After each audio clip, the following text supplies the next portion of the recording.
ത്രിയേക ദൈവത്തിൻ്റെ അതിപരിശുദ്ധ നാമം വാഴ്ത്തപ്പെടുമാറാകട്ടെ.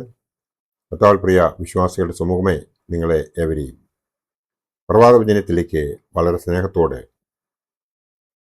വിനയത്തോടെ സ്വാഗതം ചെയ്യും. ഇന്നത്തെ ദിവസം 21 ഫെബ്രുവരി 2026. ഈ മാസത്തെ 21ാമത്തെ ദിവസം, ഈ വർഷത്തെ 52ാമത്തെ ദിവസം, വലിയ നോമ്പിലെ 6ാമത്തെ ദിവസമാണ് ഇന്ന്. ഈ നോമ്പിൽ നാം മറുരൂപ മലയിൽ കണ്ട യേശുവിനെ കാണുന്നുവോ എന്നതാണ് ചിന്താവിഷയം. ഈ നോമ്പിൽ നാം മറുരൂപ മലയിൽ കണ്ട യേശുവിനെ കാണുന്നുവോ എന്നതാണ് ചിന്താ വിഷയം. മത്തായി ശ്ലീഹായുടെ രക്ഷാസുവിശേഷം 17ാം അധ്യായത്തിലും മർക്കോസ് എവൻഗേലിയോസ്തായുടെ സുവിശേഷം 9ാം അധ്യായത്തിലും ലൂക്കോസ് എവൻഗേലിയോസ്തായുടെ സുവിശേഷം 9ാം അധ്യായത്തിലും പ്രതിപാദിക്കുന്ന മറുരൂപ മലയിലെ യേശുവാണ് പ്രതിപാദ്യ വിഷയം. യുക്തിയും ഭക്തിയും ഉൾക്കൊള്ളുന്ന ഒരു നാടകരൂപത്തിലാണ് മറുരൂപ മലയിലെ യേശുവിനെ സുവിശേഷകർ അവതരിപ്പിക്കുന്നത്. 1ാം ഭാഗം ഒരു ഉയർന്ന മലയിൽ വെച്ചും 2ാം ഭാഗം ഒരു ഉയർന്ന മലയുടെ താഴ്വരയിൽ വെച്ചും അത്രേ. 1ാം ഭാഗത്തിൽ യേശുവും ശിഷ്യന്മാരായ പത്രോസ്, യോഹന്നാൻ, യാക്കോബ് എന്നിവരെ കൂടാതെ മോശയും ഏലിയാവും രംഗപ്രവേശനം ചെയ്യുന്നു. ഉയർന്ന മലയുടെ അടിവാരത്ത് വെച്ച് 2ാം ഭാഗത്തിൽ യേശുവും പുരുഷാരവും ഊമനായ ആത്മാവുള്ള ഒരു മനുഷ്യനും യേശുവിൻ്റെ ശിഷ്യന്മാരും പ്രത്യക്ഷപ്പെടുന്നു. ഈ 2 ഭാഗങ്ങളെയും മുഖ്യ വ്യക്തി യേശു തന്നെയാണ് എന്ന് നമുക്ക് മനസ്സിലാകും. ഒരു ഉയർന്ന മല, എന്താണ് സുവിശേഷകർ ഈ സംഭവത്തെക്കുറിച്ച് പരാമർശിച്ചിട്ടുള്ളത്? ഈ ഉയർന്ന മല ഹെർമോൻ പർവ്വതം എന്നും താബോർ മലയെന്നും 2 അഭിപ്രായങ്ങളുണ്ട്. ഹെർമോൻ ഇസ്രായേലിന്റെ വടക്കു ഭാഗത്ത് 3130 അടി ഉയരത്തിൽ സ്ഥിതി ചെയ്യുന്ന ഒരു പർവ്വതമാണ്. മഞ്ഞ് മൂടിക്കിടക്കുന്ന ഈ പർവ്വതത്തിൽ വെച്ച് പ്രസ്തുത സംഭവം നടന്നുവെന്ന് വിശ്വസിക്കുവാൻ പല പ്രയാസങ്ങൾ ചൂണ്ടിക്കാണിക്കുവാൻ കഴിയും.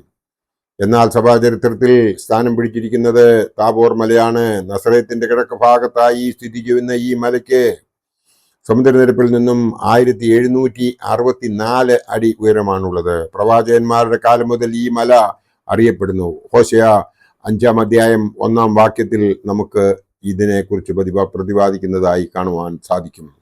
അനേകം രാജാക്കന്മാരുടെ തോൽവിയും വിളിച്ചറിയിക്കുന്ന കഥ പറയുന്ന കല്ലുകൾ ഈ മലയിൽ നമുക്ക് കാണുവാൻ സാധിക്കും. ഇനി വിശദാംശത്തിലേക്ക് പ്രവേശിക്കാം. യേശു യെരുശലേമിൽ വെച്ച് താൻ യാഗമായി അർപ്പിക്കപ്പെടണമെന്നുള്ള തീരുമാനത്തിന് അംഗീകാരം ലഭിക്കുന്നതിനായി യേശു ഈ സ്ഥലത്തേക്ക് കടന്നു വരുന്നത്. പാപികളുടെ കയ്യിൽ ഏൽപ്പിക്കപ്പെടുന്ന മനുഷ്യനായ യേശു അതുല്യനാണ്. അവനെ കുടിലുകളിൽ പാർപ്പിക്കുവാൻ കഴിയുന്നതല്ല. മോശയുടെയും ഏലിയാവിൻ്റെയും നിരയിൽ ഉൾപ്പെടുത്തുവാൻ സാധിക്കുകയുമില്ല. യേശുവുമായി സംഭാഷണത്തിൽ ഏർപ്പെട്ടിരിക്കുന്ന മോശയും ഏലിയാവും പഴയ നിയമത്തിന്റെ 2 വശങ്ങളെ ചിത്രീകരിക്കുന്നതോടൊപ്പം തന്നെ മാനവ സംസ്കാരത്തിന്റെ കാതലായ സത്യങ്ങളുടെ ഉടമകൾ കൂടിയാണ്. യേശുവിന്റെ ദൗത്യത്തിന് അംഗീകാരം നൽകുന്ന ഈ മഹാവ്യക്തികൾ ആരാണ്? സീനായി മലയുടെ മുകളിൽ വെച്ച് അദൃശ്യനായ ദൈവത്തിന്റെ തേജസ് ദർശിച്ച പ്രഭാവശാലിയായ മോശ, വിമോചകർ, മലയിൽ നിന്നും താഴ്വരയിലേക്ക് നടന്നു വരുന്നവൻ, ജീവിതത്തിന് ക്രമം നൽകിയവൻ, യുക്തിയും ഭക്തിയും തമ്മിലുള്ള ബന്ധത്തിന് രൂപരേഖ നൽകിയ ശില്പി. എന്നാൽ ഏലിയാവോ മതത്തിന്റെ അനുഭൂതി അക്ഷരത്തിലല്ല ജീവിതത്തിലാണ് നിലനിൽക്കുന്നതെന്ന് പഠിപ്പിച്ച കർമ്മയോഗി. പ്രവാചകന്മാരുടെ പ്രവാചകൻ, മൃതസ്വരത്തിൽ ദൈവത്തിന്റെ സാന്നിധ്യബോധം ദർശിച്ച ദാർശനികൻ, മശിഹായുടെ വരവിനെ വിളിച്ചറിയിക്കുന്ന ദൈവത്തിന്റെ പ്രതിനിധി. ഈ 2 മഹാവ്യക്തികളും ഈ ഉയർന്ന മലയുടെ മുകളിൽ വെച്ച് യേശുവിനെ അഭിവാദനം ചെയ്യുന്നു. തങ്ങളുടെ ദൗത്യത്തിന്റെ കൊടി യേശുവിനെ ഏൽപ്പിക്കുന്നു. യേശുവിന്റെ സാന്നിധ്യത്തിൽ അവർ പൂജ അർപ്പിക്കുന്നു. ദൈവശബ്ദം ഈ പൂജയ്ക്ക് അംഗീകാരം നൽകിയതായി നമുക്ക് ഈ വേദഭാഗം വായിക്കുമ്പോൾ മനസ്സിലാകുന്നുണ്ട്. അതുല്യനായ യേശുവിനെ കുടിലിൽ താമസിപ്പിക്കുവാൻ കർമ്മപടുവായ പത്രോസ് ശ്രമിക്കുന്നുവെങ്കിലും യേശു ആ പരീക്ഷയ്ക്ക് വഴങ്ങിക്കൊടുക്കുന്നില്ല. കൂടാരം അടിച്ച് നമ്മുടെ ഇടയിൽ വസിച്ച ദൈവപുത്രന് ഇനിയും ഒരു കുടിലിൽ വസിക്കേണ്ട സംഗതിയുണ്ടോ എന്ന് നാം ചിന്തിക്കേണ്ടതുണ്ട്.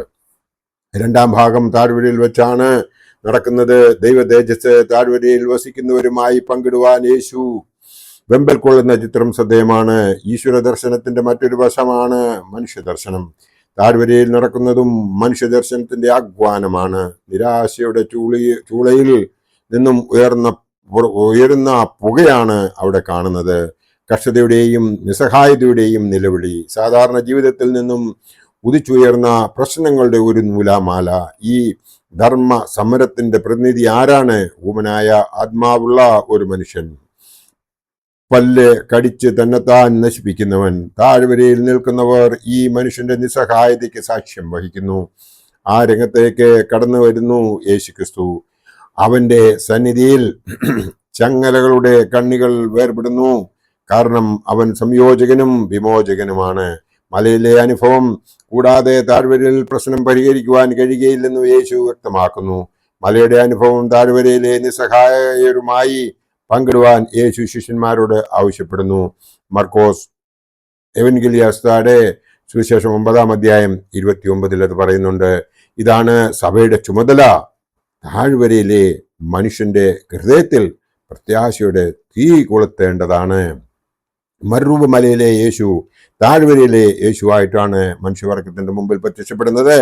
അവന്റെ ആളത്വവും പ്രവൃത്തിയും മനുഷ്യ ചിന്തകൾക്ക് അതീതമാണ്. കാരണം ദൈവശബ്ദം കേൾക്കുന്നതും മനുഷ്യന്റെ വേദന കാണുന്നതും ജീവിതത്തിന്റെ അവിഭാജ്യ ഘടകമാണെന്ന് അവൻ പഠിപ്പിച്ചു.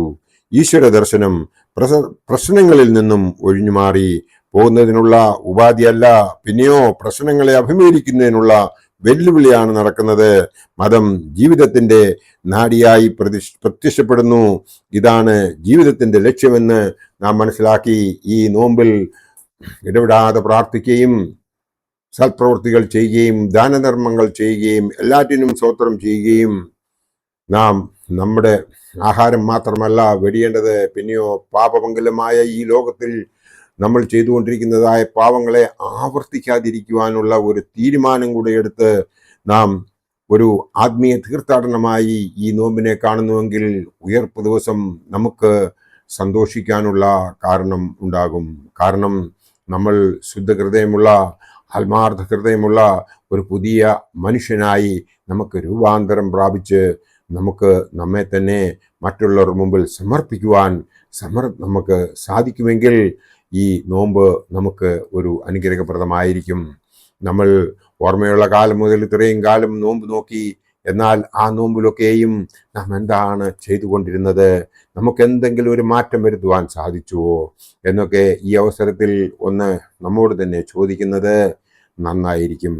കാരണം ഇപ്പോൾ നാം ജീവിക്കുന്ന ലോകം പാപപങ്കുലമായ ലോകത്താണ് നാം ജീവിക്കുന്നത്. സൊദോം ഗൊമോറയിൽ നടന്നതിനെ കഴിഞ്ഞും വലിയ അനിഷ്ടങ്ങൾ, വലിയ തെറ്റുകൾ നടക്കുന്ന ഈ കാലയളവിൽ നാം ഓരോരുത്തരും നമ്മെ തന്നെ ഇതിൽ നിന്നും വിടർത്തി നാം നമ്മെ ശുദ്ധീകരിച്ച് ദൈവസന്നിധിയിലേക്ക് നമ്മെ തന്നെ സമർപ്പിക്കുന്നുവെങ്കിൽ ഈ നോമ്പ് നമുക്ക് അതിന് ഒരു കാരണമാകുന്നുവെങ്കിൽ ദൈവം നമ്മളെ എല്ലാവരെയും അനുഗ്രഹിക്കും.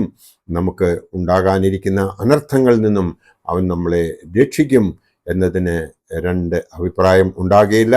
എൻ്റെ വാക്കുകൾ ഇവിടെ ഉപസംഹരിക്കട്ടെ. ദൈവം നമ്മളെ എല്ലാവരെയും അനുഗ്രഹിക്കട്ടെ. നന്ദി, നമസ്കാരം.